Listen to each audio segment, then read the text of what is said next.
A sexta Conferência Municipal de Cultura aconteceu entre os dias 4 e 6 de agosto com o tema Cidade em Movimento, avanços para uma política cultural inclusiva e integrada.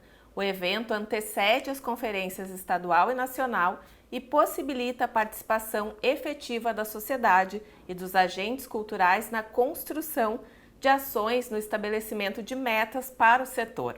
Para conversar sobre o assunto, o Espaço Livre de hoje recebe o diretor de Cultura de Novo Hamburgo, Alex Lassakoski. O Alex é licenciado em Arte e mestre em Indústria Criativa pela Universidade Fevale. Oi, Alex, tudo bom? Ei, Dani, tudo bem? Prazer estar aqui conversando contigo, com o pessoal da TV Câmara, com todos os cidadãos e cidadãs da cidade. Bom, antes de falar da conferência, acho que a gente podia começar explicando para os nossos telespectadores sobre o Sistema Municipal de Cultura, né? Ele surgiu a partir do Plano Nacional, que foi criado lá em 2010, e em Novo Hamburgo ele foi instituído pela Lei Municipal 2667 de 2013. Como é que funciona o plano de cultura, o sistema de cultura, né? E qual a importância dele para o setor aqui em Novo Hamburgo? Então, Dani, todo esse movimento de discussão da política cultural, e seja em âmbito nacional, estadual ou municipal, já vem de algumas décadas, né? Então, o setor cultural discutindo com a política governamental formas e mecanismos de se instituir políticas culturais que sejam perenes, né? Que elas não sejam políticas transitórias de governo. Então, há muitos anos vem se discutindo em se estabelecer um sistema de cultura, assim como a gente tem na saúde e na educação, né? E na assistência social também temos. Então, em 2012 foi aprovada uma emenda à Constituição, a PEC, que faz com que a Constituição tenha o artigo 216A, que então estabelece o nosso Sistema Nacional de Cultura. A partir dessa emenda, a gente tem então a possibilidade de estados e municípios fazerem a adesão ao sistema nacional, né? Novo Hamburgo então adere a esse sistema, né, nacional e faz um plano de trabalho para a implementação do seu sistema próprio, local. A gente seguiu à época regras estabelecidas pelo Sistema Nacional e por guias de orientação que o extinto Ministério da Cultura, trazia aos municípios e aos estados. Novo Hamburgo, então, institui, como tu falaste, pela Lei 2667 de 2013, o seu sistema municipal. Ele é um sistema que tem vários componentes, né, que estabelecem quais são as atribuições também de cada um desses componentes, quais são os objetivos desse sistema, as diretrizes do sistema.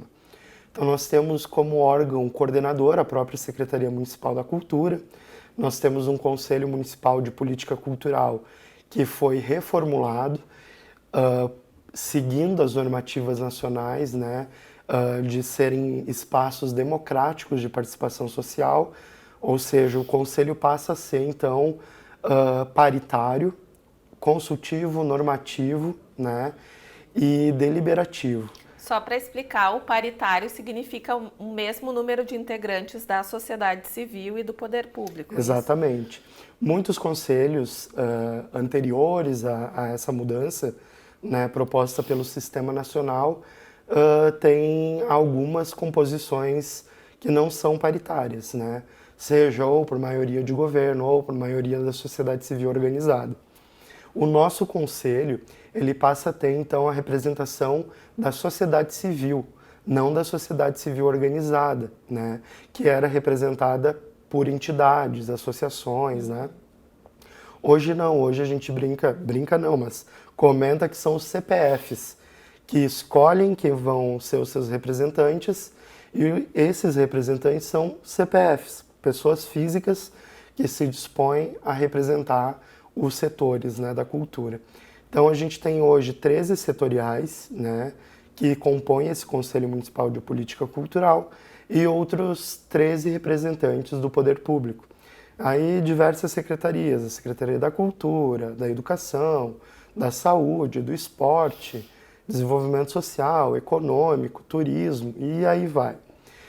E essa eu acho que foi a grande mudança que o sistema nos trouxe aqui em Novo Hamburgo, né?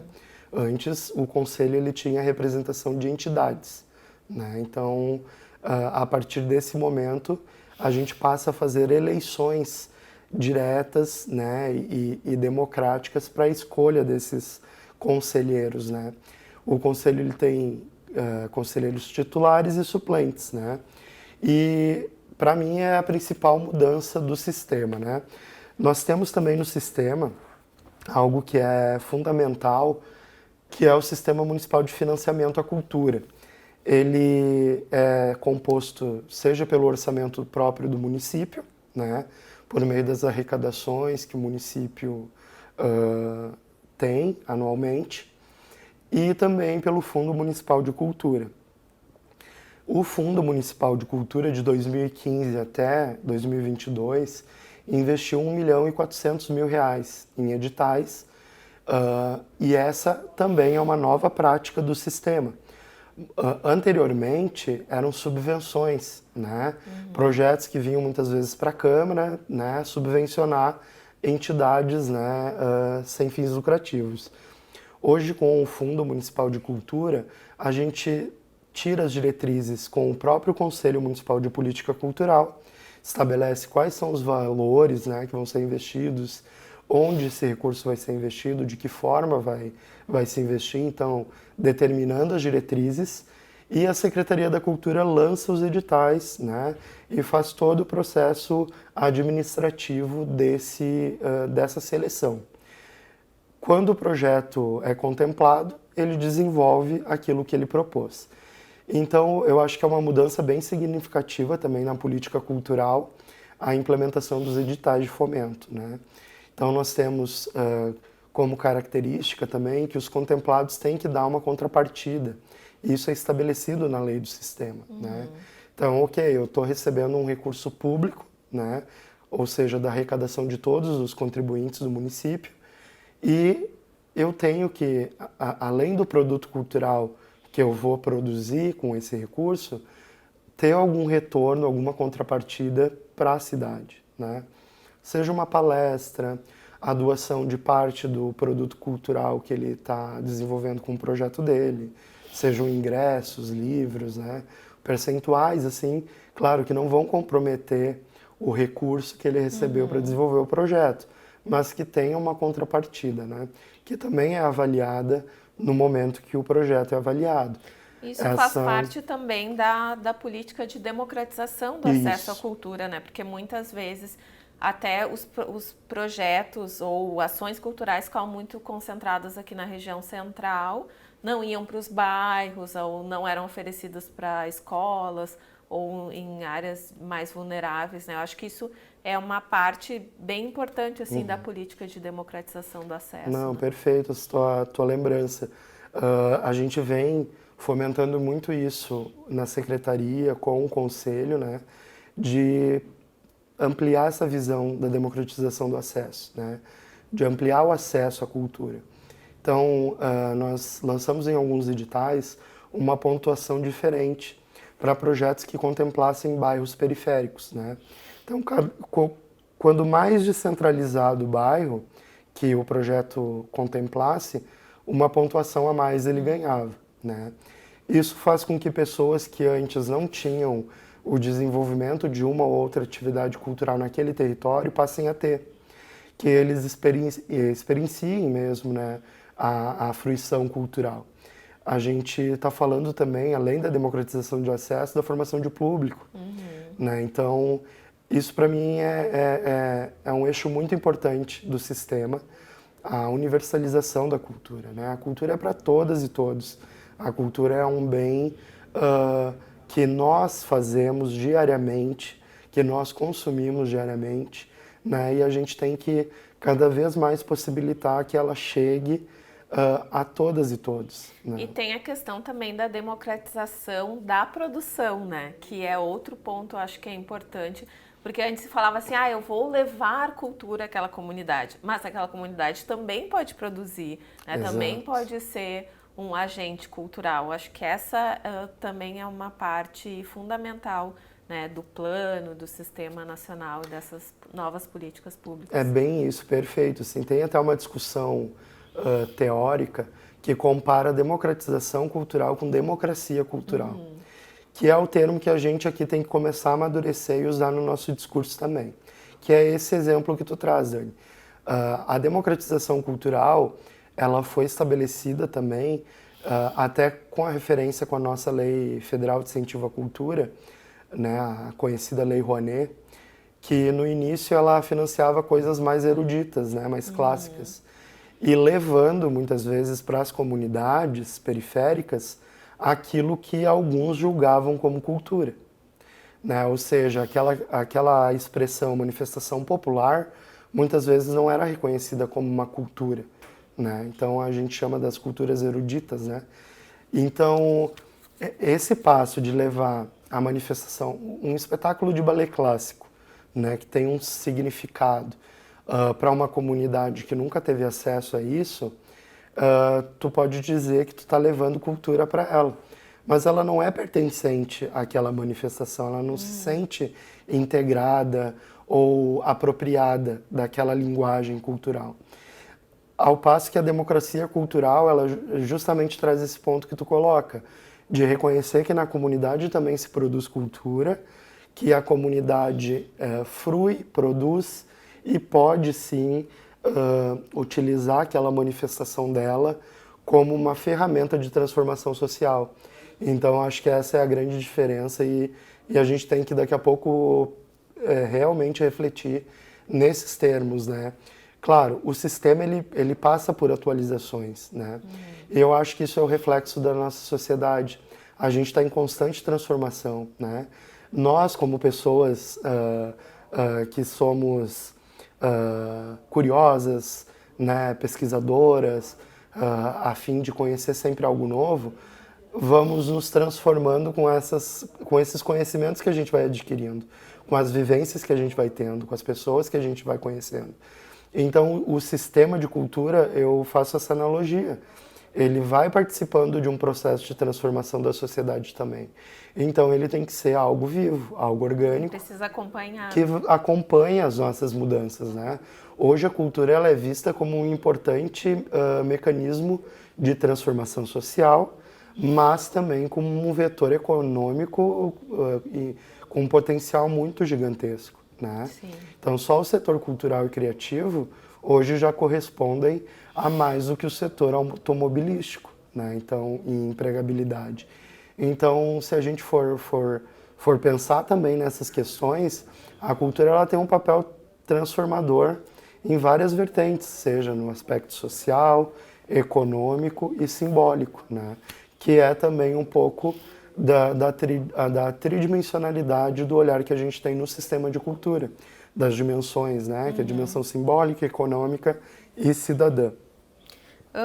E eu acho que também um ponto importante é que mesmo com o desmonte que a gente viu, né, na cultura em nível federal, né, com a extinção do Ministério da Cultura, por exemplo, aqui em Novo Hamburgo, o fato de ter já um sistema estruturado possibilitou um acesso, né, às leis emergenciais, conseguir fazer essa capilaridade dos recursos, né? Então, acho que essa também é a importância do sistema.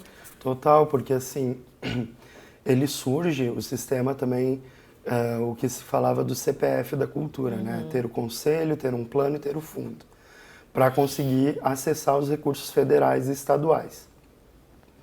Até hoje isso não ocorre, do repasse fundo a fundo, que sempre foi, eu acho que foi o principal interesse dos municípios também, de acessar esse recurso, porque a gente sabe que cada vez mais os municípios estão com uma arrecadação mais baixa, né?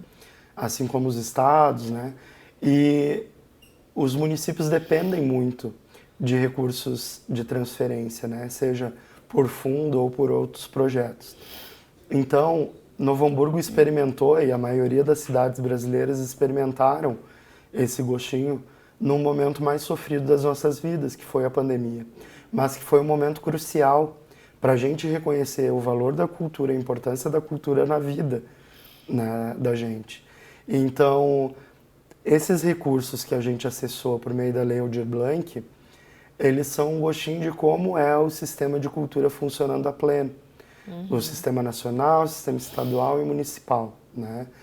Eu tenho falado em vários encontros que a gente tem tido sobre a PEC 150, que está parada no Congresso Nacional desde 2003, né? Então, vai e volta para a Câmara dos Deputados, para o Senado, e até hoje ela não vingou ainda, né?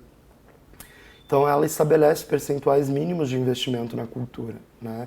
E é uma briga que a maioria dos departamentos de cultura ou secretarias de cultura, ou seja, dos órgãos responsáveis pela política cultural nos municípios, é a maior briga, né, de garantir um percentual mínimo de investimento. Porque a gente não faz nada, não faz cultura sem orçamento e sem investimento, né?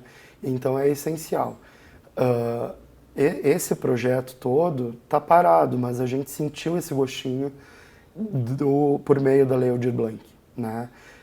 Com o repasse do Fundo Nacional de Cultura, em 2020, 3 bilhões, né? Sendo 1,5 para os estados, 1,5 bilhão para os municípios. E aí tem todo um cálculo que é feito, né? O número de habitantes, o IDH, enfim, o Fundo de Participação dos Municípios, pega a mesma métrica, né? E Novo Hamburgo recebeu em 2020 1.610.000 para justamente distribuir para os agentes culturais que naquele ano estavam em situação de emergência mesmo, né? A gente conseguiu, a gente tinha que executar isso até 31 de dezembro de 2020. E a gente conseguiu, em um diálogo muito aberto com a comunidade de Novo Hamburgo, com os artistas e agentes culturais, estabelecer qual seria a regra em Novo Hamburgo. Então, isso foi uma construção coletiva, né, convocada pela secretaria, mas ouvindo a comunidade, né? Então, se estabeleceu quanto seria investido para auxílio no subsídio aos espaços culturais, quanto seria para editais de fomento, né? E foi muito importante esse processo todo. Aí, ter um sistema institucionalizado, em pleno funcionamento, funciona numa forma de facilitar todo o processo, né?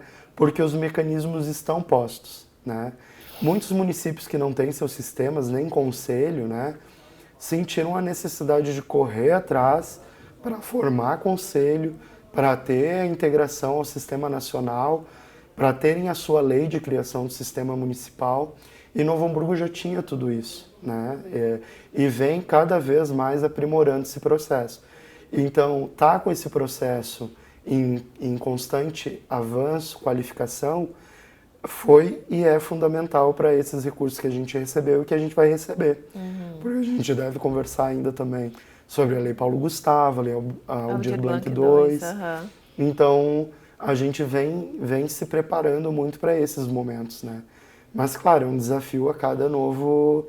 A gente torce muito para que o recurso venha e consiga chegar ao maior número de pessoas, né, quando a gente lança os editais, mas é um trabalho enorme até chegar a essa distribuição e o agente cultural receber o seu prêmio, né? Então é um trabalho de constante estudo, dedicação, né, mudança e adequação a todas as métricas aí que a gente tem que adotar. E eu acho que é importante a gente ressaltar também que enquanto servidores públicos, né, que somos, não se faz nada hoje em dia, né, no poder público, seja ele estadual, municipal, federal, sem abertura de editais, né, sem ter um processo democrático para que todos possam participar de forma não igualitária, mas equitária, né? Então, eu acho que vocês têm uma questão também, um ponto do sistema que é importante, que é a qualificação dos agentes culturais. E uma parte dessa qualificação é para eles se prepararem para esse processo de participação de editais. Fala um pouquinho para a gente dessa questão da qualificação. Perfeito. Eu acho que Por isso, o sistema, eu sou muito defensor do sistema, porque eu acho que uma coisinha está vinculada à outra. Por isso que é um sistema, né? Mas aqui a gente consegue fazer essa vinculação. E uma coisa é tu ter o sistema no papel, na lei, na tela do telefone, do computador. Outra coisa é tu fazer ele funcionar, né? Ele ser algo orgânico, né, para a cidade. Então, o programa de formação na área da cultura, ele busca desde a capacitação do quadro funcional da secretaria, quanto dos agentes culturais da cidade, dos artistas, dos técnicos, né? Então a gente desde 2017 vem fazendo várias ações de formação. Fizemos capacitação sobre o marco regulatório das organizações da sociedade civil, porque várias entidades, né, culturais, elas recebiam recurso de subvenções e a lei do marco regulatório ela traz uma outra prática, né? Então, logo em 2017, quando a gente chega na secretaria, a lei tem que ser cumprida, né? Então era um processo de transição, mas o limite de implementação era 2017. E surgem então essas capacitações. Aí a gente faz também capacitações sobre prestações de contas, capacitações, desculpa, sobre elaboração de projetos culturais, né, e mecanismos de incentivo. Contratamos profissionais, né, para virem trazer as suas expertises aí, contribuir com as pessoas que tinham interesse em aprender sobre essa prática. Muitos artistas culturais querem distância disso porque não entendem que o seu processo criativo tenha que ser influenciado por essa coisa burocrática, né? Sim. De escrever, sentar e escrever um projeto, de pensar num orçamento, de fazer contato com pessoas para ter na sua equipe de trabalho. Então, a gente foi fazendo essas capacitações para desarmar um pouco isso, né? Esse preconceito também com os editais. E estimular que as pessoas busquem o conhecimento, né? Mas cada vez mais a gente está tendo editais, sejam públicos ou privados, né? Então a gente acredita que quanto mais pessoas de Novo Hamburgo estiverem conseguindo acessar recursos federais, estaduais, privados, né, mais recurso a cidade vai ter culturalmente, né? Então é mais trabalho gerado aqui na cidade, é mais artistas envolvidos nas produções, são recursos, né, para a economia local, porque o artista daqui, ele vive aqui, ele vai no supermercado daqui, ele aluga a casa aqui, né? Então ele compra materiais para sua produção aqui. E a gente né? viu isso, né, também, inclusive ao longo da pandemia, que foi um período crítico, de vários artistas e companhias daqui contemplados em editais federais e estaduais, principalmente, né? Exato. Então eu acho que esses processos, assim, eles auxiliam a abrir olhares, né? Acredito muito na capacitação. Eu acho que a gente tem que estar sempre conhecendo algo novo, porque facilita o processo, né? Facilita o nosso processo. E como eu disse antes, o orçamento é limitado, só que a gente precisa de dinheiro, de orçamentos para poder fazer cultura. Se eu não tenho aqui, eu vou buscar em outro lugar. Então, se eu tiver capacitado, conhecendo os mecanismos, seja por meio das leis de incentivo, que a prática é um pouco diferente, tu apresenta o teu projeto e tu tem que captar recursos, né, incentivados, seja pelos editais, que muitas vezes tu já tem o dinheiro logo quando tu é contemplado. Então, eu acho que facilita o processo para todo mundo, né? A cidade vai ter bons projetos sendo desenvolvidos, né? Então as pessoas vão conhecendo o processo, vão se esmerando para poder escrever um bom projeto ser contemplado e nesse sentido democrático mesmo, né? De todo mundo tem a possibilidade de apresentar e submeter a sua ideia, né? Para concorrer a um recurso público. O que antes, muitas vezes, era determinado por um grupo pequeno de pessoas. Hoje não, o edital é público, né? Transparente, as pessoas têm acesso a ele, as pessoas têm uma capacitação antes do edital, no período de início ali das inscrições do edital, antes de submeter seus projetos, né? e ficam conhecendo como funciona o processo todo. Então eu acho que são ferramentas essenciais assim para a gente conseguir abranger ainda mais e possibilitar o acesso aí à cultura lá na ponta e também para quem sobrevive dela, né, profissionalmente. Voltando, né, a falar da conferência, eu participei dos painéis, achei que foram assim muito interessantes e eles envolveram as 4 temáticas que depois foram discutidas pelos grupos de trabalho, né, para os delegados que debateram as proposições para as políticas públicas. A gente já falamos bastante na questão dos marcos legais, né?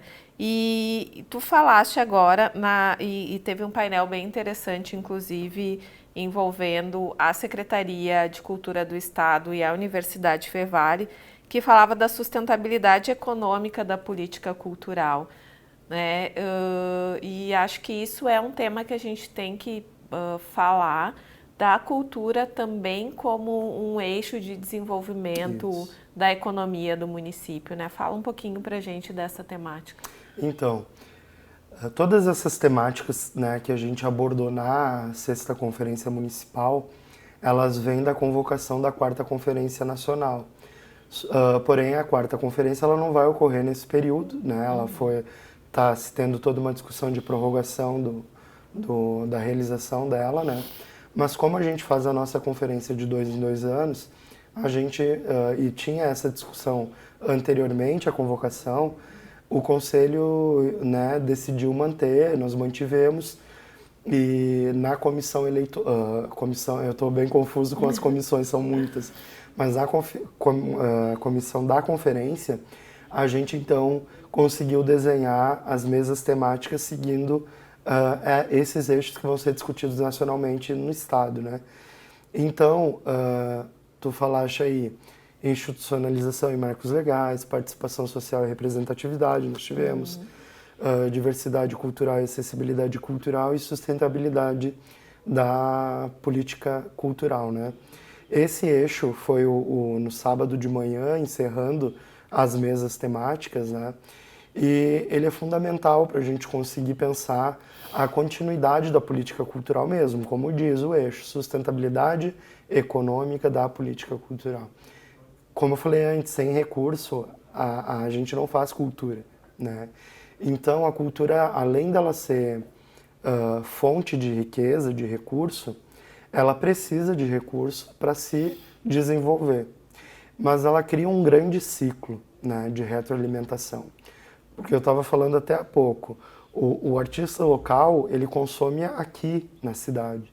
Então, tudo aquilo que ele gera de riqueza para o município, ele consome aqui. O que ele gera para si com o seu trabalho cultural, com a sua produção, ele vai investir na cidade, né? Em Novo Hamburgo, a gente vê um potencial muito grande da cultura ser essa nova matriz econômica da cidade, ser um dos eixos dessa nova matriz, né? E a gente vem conversando muito com a Secretaria de Desenvolvimento Econômico e trazendo essa perspectiva, porque a cultura ela tem várias frentes, né? Então ela envolve diversos profissionais. A gente muitas vezes não consegue defender um investimento maior porque a gente não sabe quantos somos, né?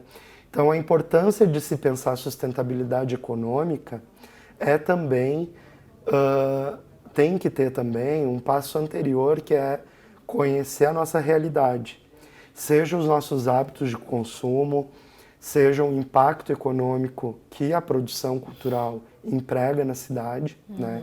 Hoje a gente tem números assim bem incipientes, né, de quantos artistas com MEI, por exemplo, a gente tem na cidade, quantas livrarias, quantos músicos, quantos bailarinos, atores. Isso é um número muito reduzido porque a gente também tem a informalidade, né?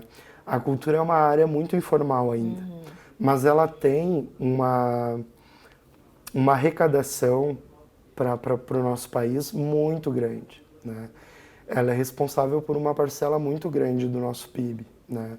Então, pensar a sustentabilidade econômica tem que vir de uma reflexão e de um trabalho de pesquisa forte para a gente poder identificar e mapear.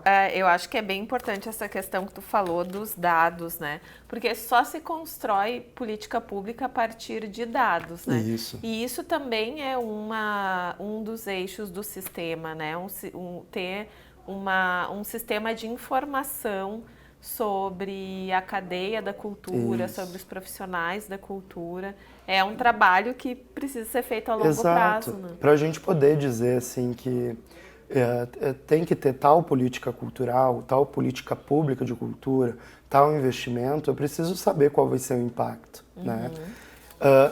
Esse sistema que tu menciona de informações e indicadores culturais, ele é incipiente ainda, a gente vem tentando construir diálogos nesse sentido, né?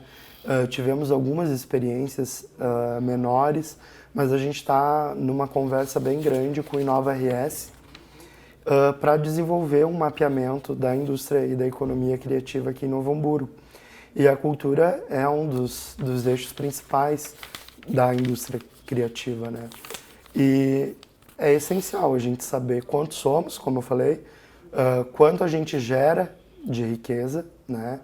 E quanto a gente precisa para justificar uma política cultural, né?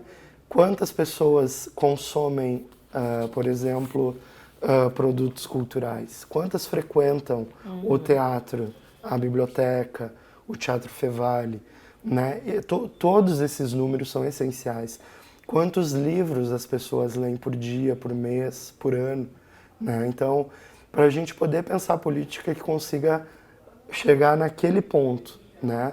Para a gente conseguir analisar a biblioteca está com baixa procura de leitores. Como a gente faz para tornar ela mais acolhedora, ela mais propícia para esse público jovem que tem hoje acesso à tecnologia digital, né, e na instantaneidade que se tem, né? Então, saber quais são as realidades, quais são os gostos da nossa comunidade, quais são os impactos da produção, do trabalho, aí sim, da cadeia produtiva da cultura no âmbito do nosso município são essenciais. Então, mapeamentos, pesquisas, estudos, a gente vem de forma ainda incipiente, mas vem dialogando e construindo, né, caminhos para isso. Para a gente chegar e poder defender com números, com dados, né, ter um argumento estatístico também, da importância da cultura e do investimento em cultura para a qualidade de vida das nossas pessoas, né, da nossa comunidade. Então, como eu falei antes, a cultura ela tem aspecto econômico, simbólico e cidadão. E o econômico, ele está presente, ele é essencial, né, para a gente ter bons projetos culturais, para a gente ter uma democracia cultural, para a gente garantir a formação de público, né? E pensar nesse aspecto econômico ferramentas e mecanismos para fomento à cultura também. Hoje a gente vem falando muito dos editais, né? Mas a gente vem trabalhando firme numa lei municipal, num projeto de lei, né? Que nós devemos apresentar em breve também, para uma lei de incentivo à cultura local, né? Então está se fazendo um estudo quanto a isso. E esse painel ele foi importante nesse sentido, né? De verificar mecanismos, ferramentas que a gente pode adotar para a cultura para poder estabelecer uma perenidade de ações da política cultural, né?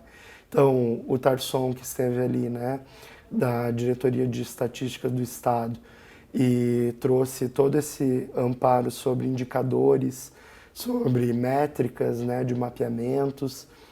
O Rafael Bali, diretor de fomento da Secretaria de Estado da Cultura, trouxe esse panorama sobre os editais do Estado, sobre a lei de incentivo do Estado, né, os editais do FAC. E o professor Cristiano Max, coordenador do mestrado de Indústria Criativa da Fevale, trazendo para a gente essa relação do negócio cultural, né, que é fundamental, que a gente consiga, na cultura também, se reconhecer enquanto negócio, né?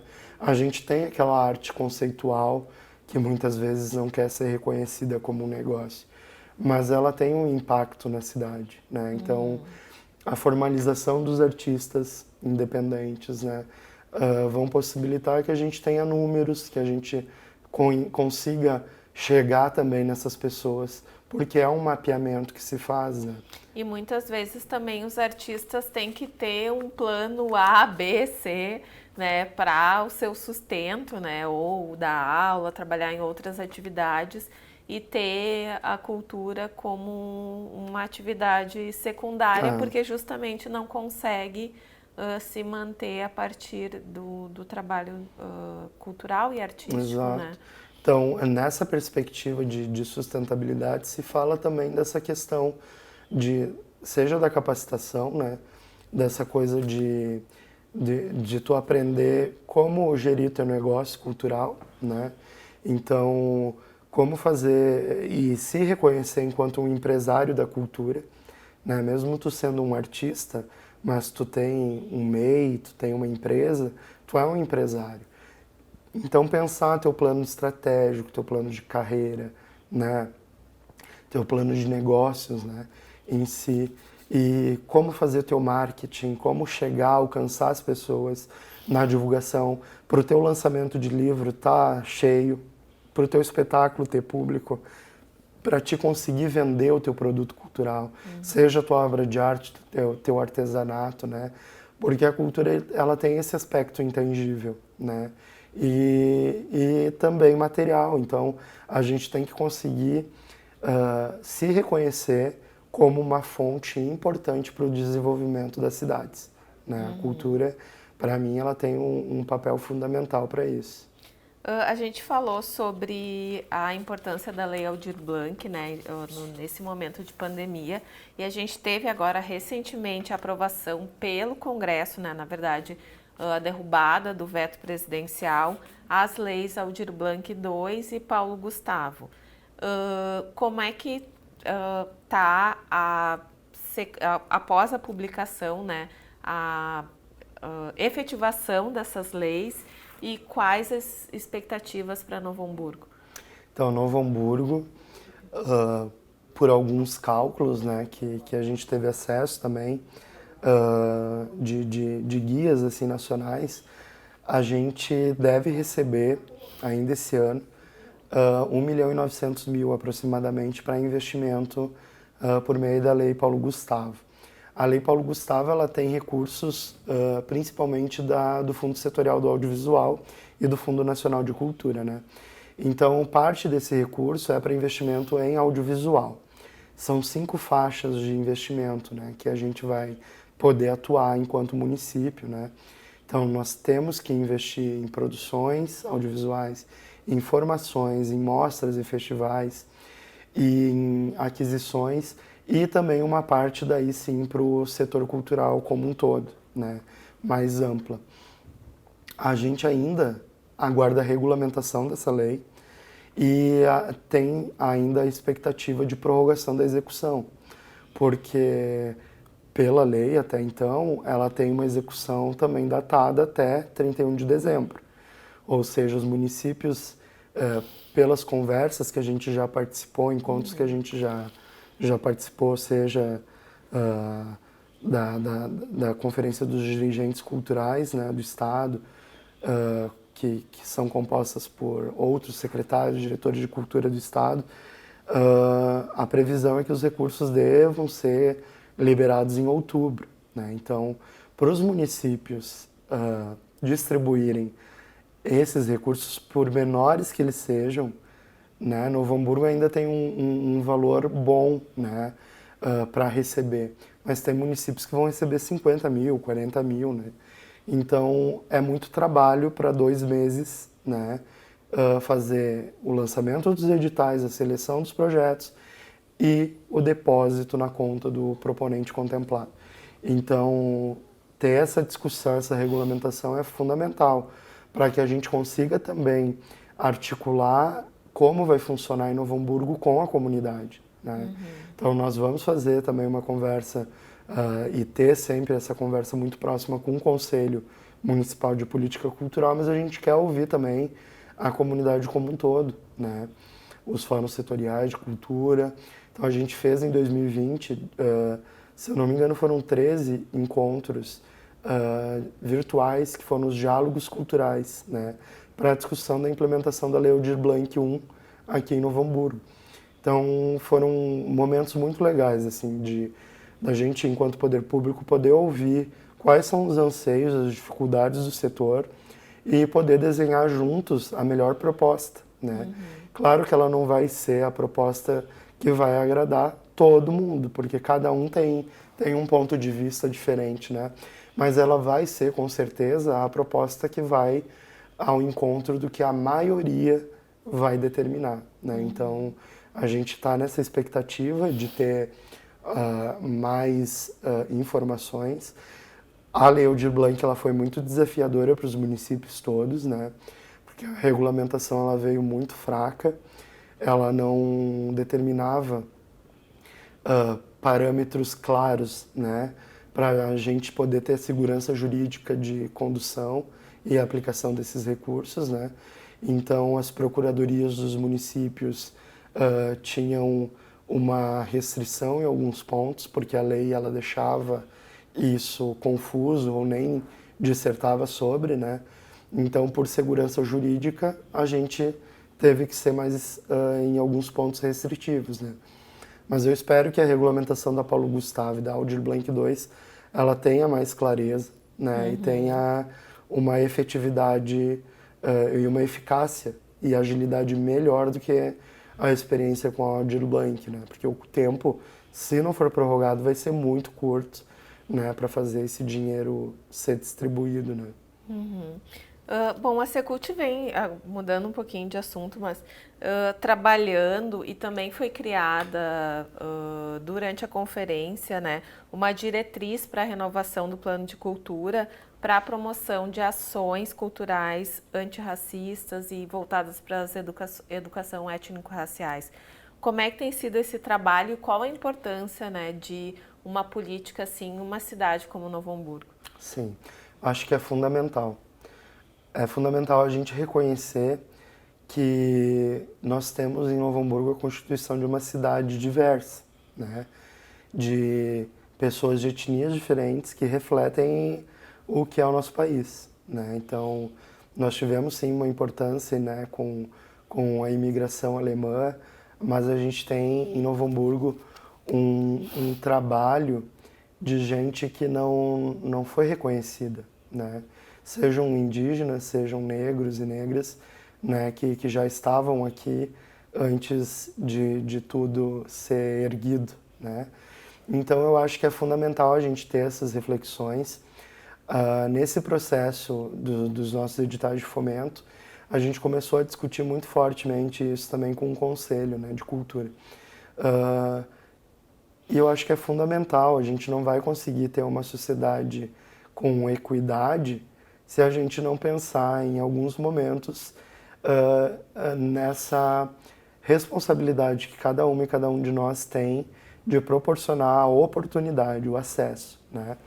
Então a gente vem discutindo muito essa questão, sejam pelas políticas inclusivas e afirmativas, seja por esse olhar também formativo da equipe da secretaria, né?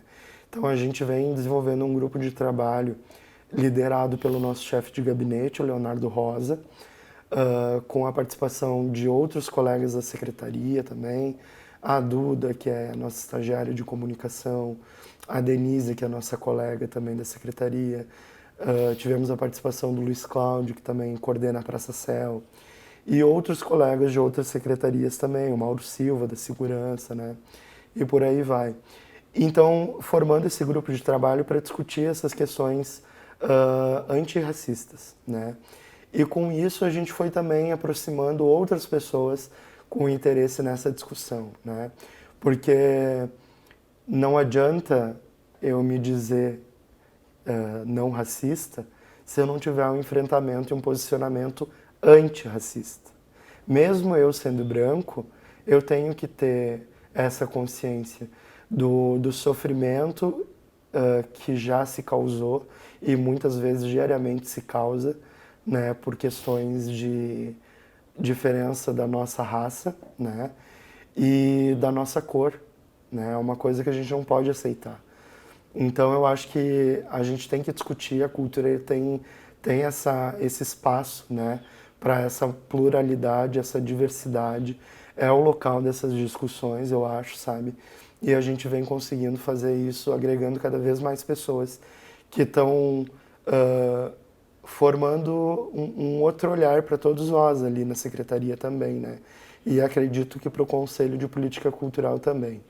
Então, nós estamos capacitando a nossa equipe, nós estamos tendo a consultoria da Rose Domingos, né, que vem fazendo um trabalho, começou no mês passado e segue até novembro conosco, mensalmente um encontro, né? A Rose, que é do coletivo de Profs Pretas. Isso, né? Aí.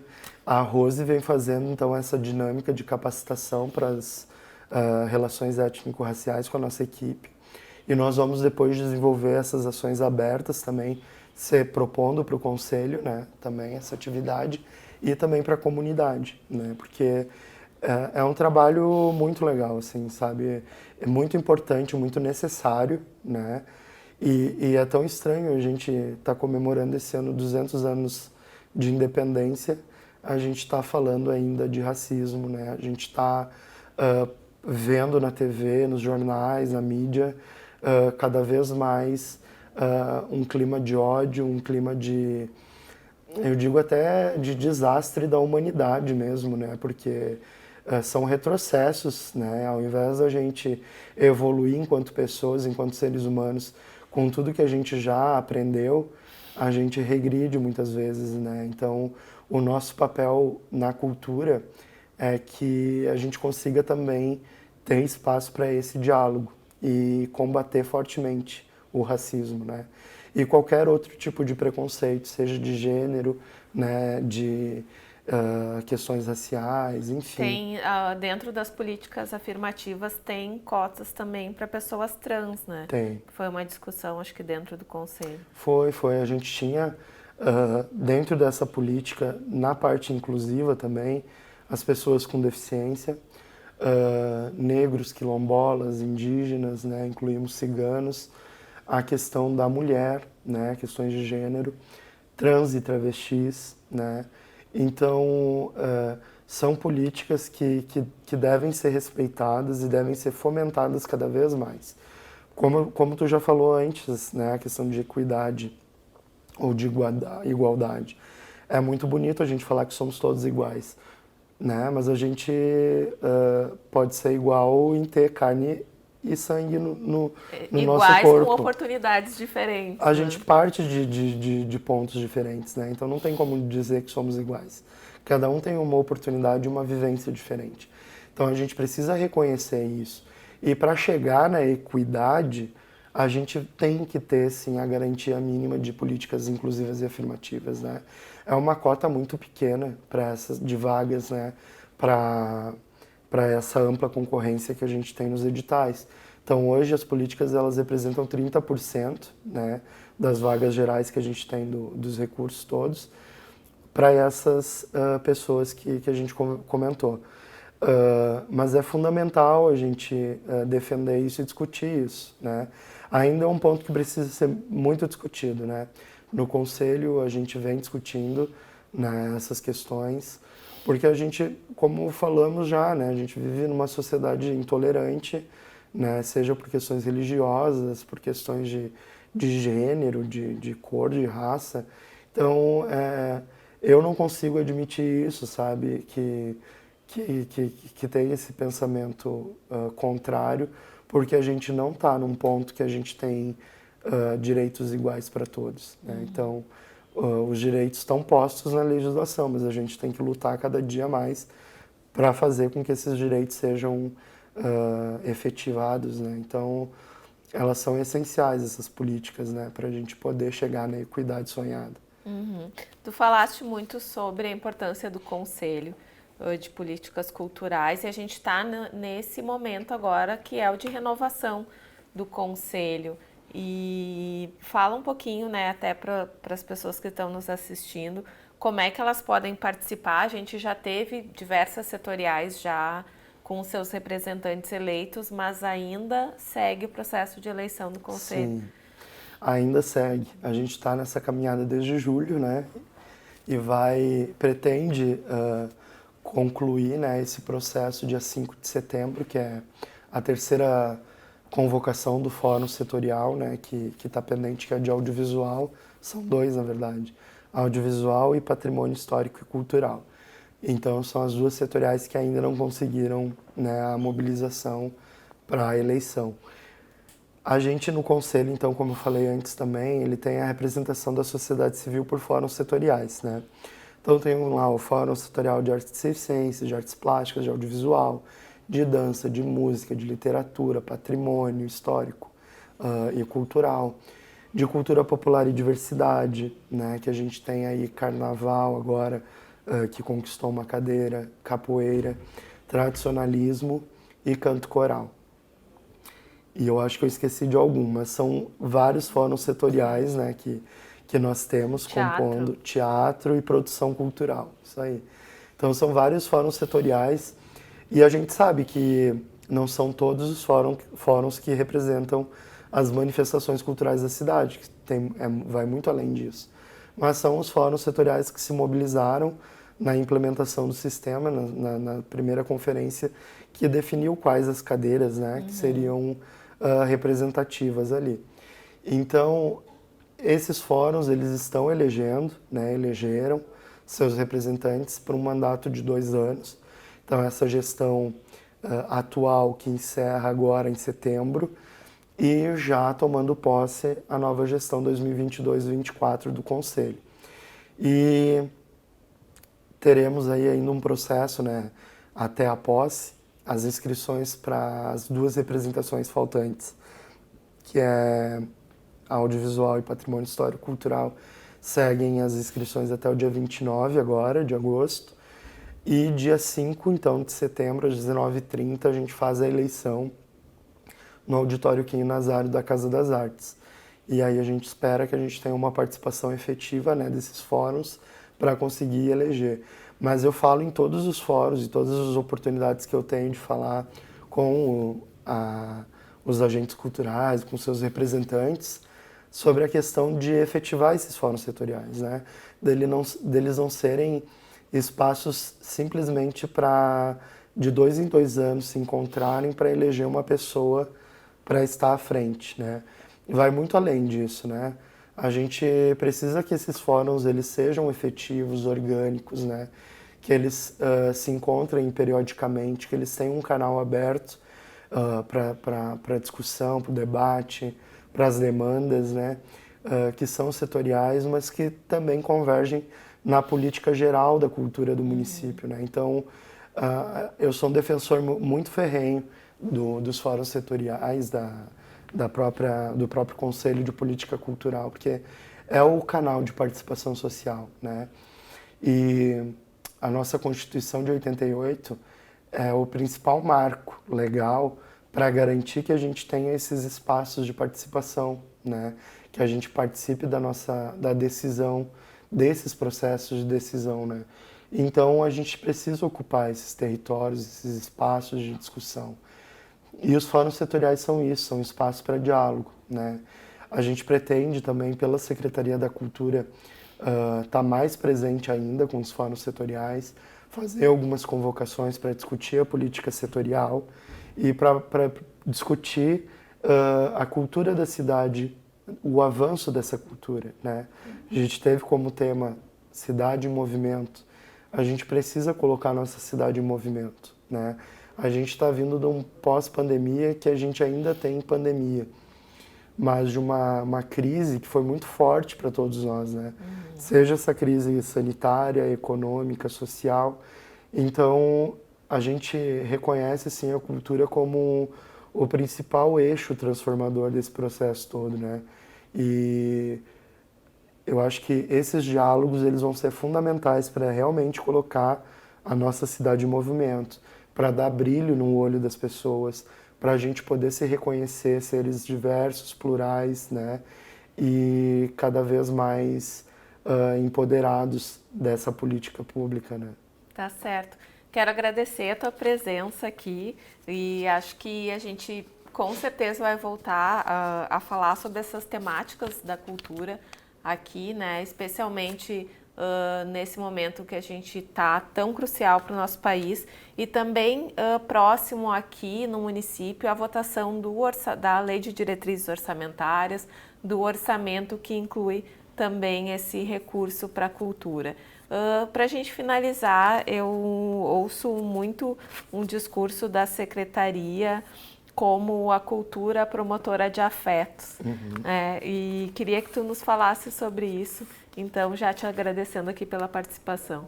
Imagina, quero já então aproveitar e agradecer muito o teu convite, né, o convite dos colegas aqui da Câmara, e estou sempre à disposição para a gente conversar, é sempre muito legal trocar ideias, né, e tá aí pensando nesses avanços, né, essenciais para a nossa cidade. E eu acho que nessa onda de ódio que a gente vem vivenciando, essa onda de desafeto, né, de distanciamento que nós tivemos também, provocado pela pandemia, em que a gente teve que ficar em isolamento, respeitando os protocolos sanitários. A gente teve, então, um momento de crise até mental, né? De saúde mental, né? Podemos dizer assim. Então, eu acho que pensar a cultura como promotora de afeto, de empatia, de gentileza, é essencial para a gente transformar o mundo, né? O secretário Ralph, ele é uma pessoa assim que traz muito para a gente esse gás, né? E essa energia de saber que nós podemos transformar o nosso mundo, né? Por meio da cultura, e que ele usa muito também isso, né? De que Novo Hamburgo pode ser o que quisesse. E eu acredito também, aprendi a acreditar muito nisso. E eu acho que não tem como a gente seguir em frente sem o afeto, sem empatia, sem poder se olhar olho no olho e falar a nossa verdade com carinho, com gentileza, né? Porque tudo passa, né? Tudo passa na vida, mas as nossas vivências, as nossas experiências, elas vão ficar sempre, né? Então, quanto mais harmonioso o nosso ambiente, a nossa convivência em sociedade, quanto mais empático e afetuoso, amoroso for, melhor para todo mundo. Afeto, amor, gentileza não faz mal para ninguém, né? Então, que a gente consiga ampliar essa rede de afeto, né, de empatia, e sermos uma cidade da gentileza, do carinho, do afeto sempre. Para todos e todas. Isso aí. Tá certo, muito obrigada. Esse foi o Espaço Livre. No programa de hoje, nós recebemos o diretor de cultura, Alex Lassakoski, que falou sobre a Conferência Municipal e as políticas públicas para o setor. Você pode assistir a este e outros programas no nosso canal no YouTube e enviar sugestões de pauta também pelos nossos canais de comunicação. No próximo programa estaremos de volta falando sobre cultura, educação, cidadania e sustentabilidade. Até lá!